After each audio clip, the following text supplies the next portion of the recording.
Could I ask about the Dolly Parton hologram? Yes. Which was incredible. Yes. Was that like a long-time wish? Something that you guys have been trying to get in? Was it a long-time wish? Oh, was this just a... Having Dolly on, was it a long-time wish? Well, so the Dolly Parton references began fairly early. Yeah. We really took a gamble by writing her into an actual story without, I don't think, fully knowing whether she would do it. It's definitely a little bit of a YOLO. Seth worked his, he worked his magic, and she did it. It could not have been. It was the hard part was keeping it a secret. Yeah. We wanted it to be a surprise. And COVID helped us though, because we shipped the set to Tennessee to film it with a skeleton crew. So it actually helped that it was filmed kind of in isolation. Yeah. The word didn't get out. Most of the crew on Dolly's side was Dolly's studio crew. Oh, wow. Yeah, and they were the nicest people ever. That's awesome. But I think it was one of those things with a lot of wishful thinking and the sheer will of Seth. Yeah. And Dolly's great. Yeah. So it just worked out. That's awesome. Turns out she likes science fiction. Yes. Who knew? Makes you love her even more. Yeah, exactly. Yeah. So much of your storylines are teased out over multiple episodes. How far in advance do you know where you're going to each of these characters? The scripts are all written ahead of time. In the old days, we were flying by the seat of our pants. When I did Star Trek, we did 26 episodes a year, and we were writing as we filmed.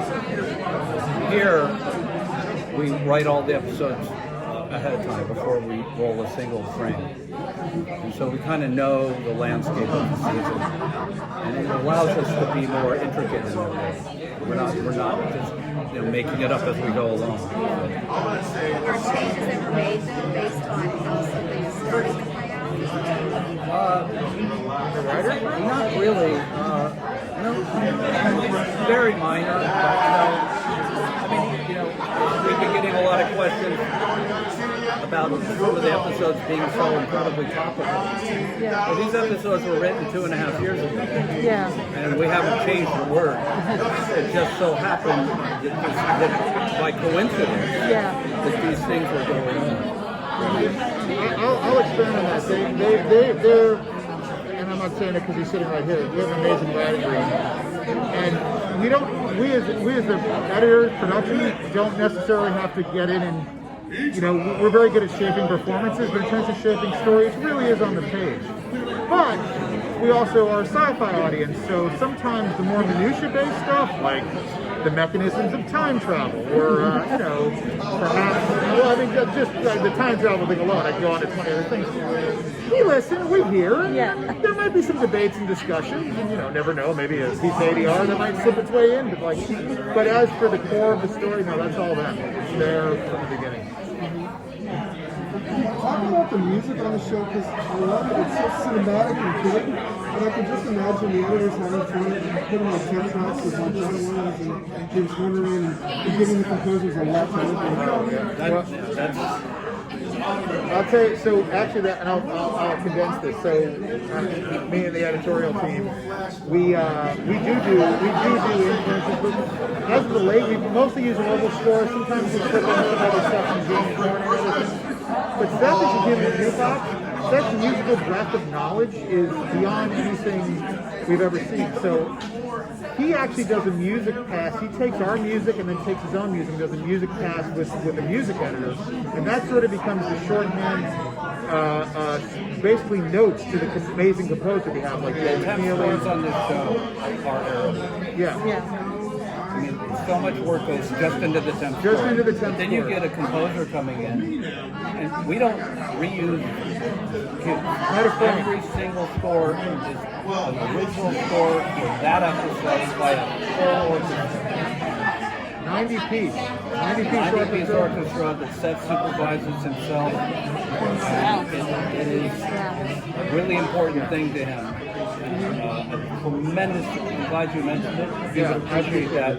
So much work goes into the score of this show. And we're very blessed with our the composers. Kevin Pascal, John Debney, and of course Joe McNeely. I mean, those guys should be doing every single Star Wars Marvel movie that ever came along. So, it's my favorite part. So I'll go into a second. It's my favorite part.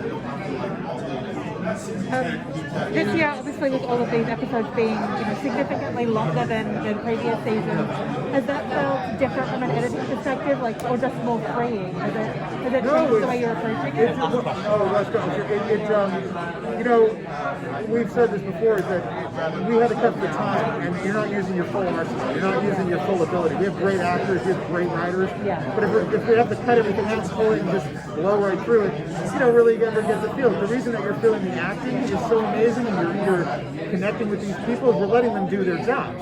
We can still cut jokes fast and do all that thing and make the battle this thing, but having the time to cut your story is the only way to do it. I think what you're seeing in the move to Hulu and the new horizons of it all is really about